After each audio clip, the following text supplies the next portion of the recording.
Thank you, thank you.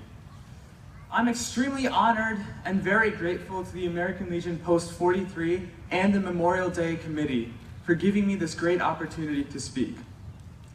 On this Memorial Day, I would like to thank all of our veterans and armed forces for keeping America free and defending our Constitution.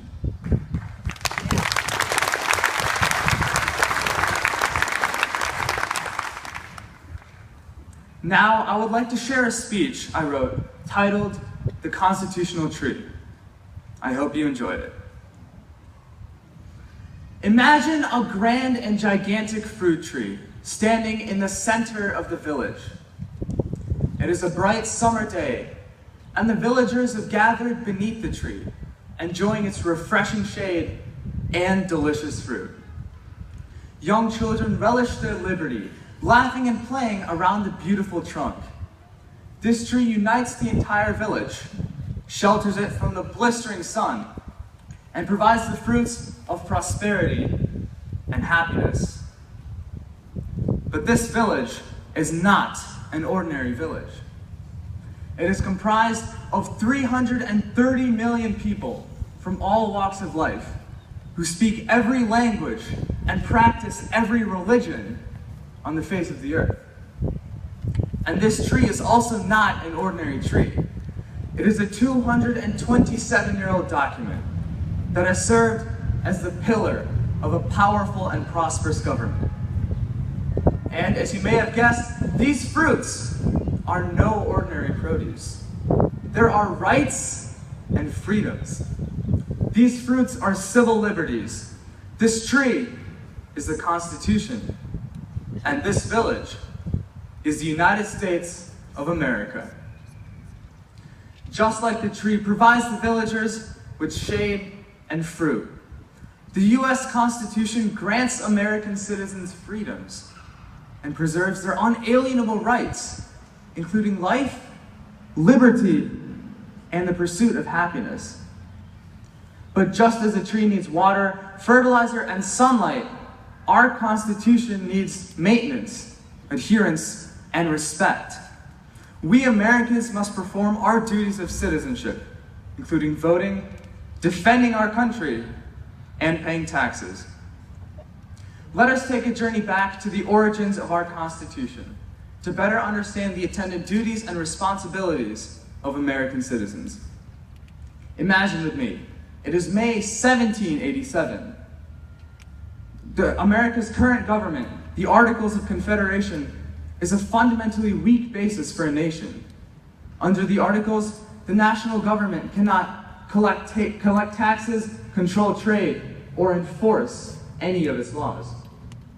As a result, the states are falling apart into disorganized, nearly independent governments with their own currencies and laws.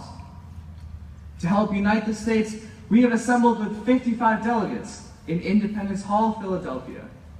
The room is hot and stuffy, and the windows are shut to maintain total secrecy. George Washington, elected unanimously, presides over the meeting, and James Madison has recently written in Federalist 40 that this assembly exists for the sole and express purpose of revising the Articles of Confederation. But after just a short discussion, the delegates realized they need to completely replace the Articles with a new, more powerful federal government. The men surrounding us furiously debate various topics like equal state representation, checks and balances, and the amendment process. Imagine convening in this suffocating room for 4 long months with the fate of our country's future in your hands. Ladies and gentlemen, this is what our nation's founding fathers went through to create the wonderful republic America is today. For the next 227 years, the seed of our Constitution has grown from a tiny sapling to the magnificent tree it is today. It has remained a living document, adapting to the changing times to fit the needs of the American people. It has sheltered us from tyranny and dictatorship, and its principles have helped America grow into a world leader. By watering and cherishing our tree for hundreds of years, we have reaped the fruits of immense freedom and unprecedented progress. But today, in 2014, some Americans are starting to become careless and complacent. As a group, we are beginning to take our rights and freedoms for granted. We are losing our roots in the Constitution that shelters and protects us. And frankly, sometimes it seems like we don't even care. As a case in point, consider a study conducted by the McCormick Tribune Freedom Museum. They reported that 22% of Americans can name all 5 members of the Simpsons family, but only 0.1% can name all 5 First Amendment freedoms. It seems like fictional television is far more important to us than tangible rights given by our government. Consider another study, this time by the Intercollegiate Studies Institute. They administered a basic 10-question multiple-choice constitution test to American citizens and elected officials. The average score was a failing 54%. Even more alarmingly, over half the elected politicians surveyed did not even know the 3 branches of government. 54% failed to identify that Congress, not the president, holds the power to declare war. And perhaps most embarrassingly of all, 1/5 of our nation's leaders think the Electoral College is a school.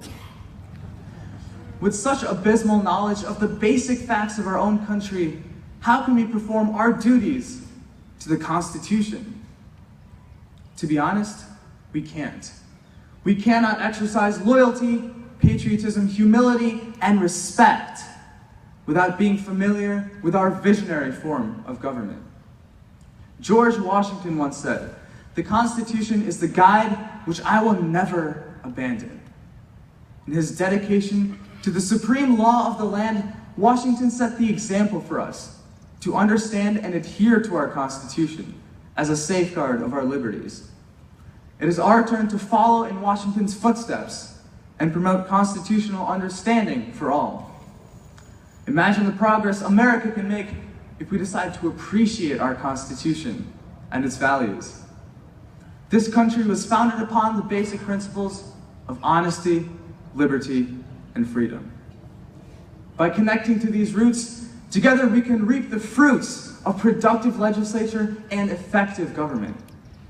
By practicing these virtues of honesty, liberty, and freedom, and by sticking to the self-evident truths in our Constitution, we can break America out of political stalemate and build an even greater nation. The possibilities are limitless if we become active participants in our democracy. For hundreds of years, our Constitution has sheltered and protected us, and it has been the driving force behind America's ascent to world leadership. But the time has come for us to prevent our Constitution from falling into oblivion created by our ignorance. In order to stay ahead, overcome the challenges faced by a great nation, and grow on a global scale, we must focus our attention on our Constitution and our country's future. In these trying times of our ignorance, we must all ponder an important question. What are we doing as fellow Americans to water our constitutional tree? Thank you.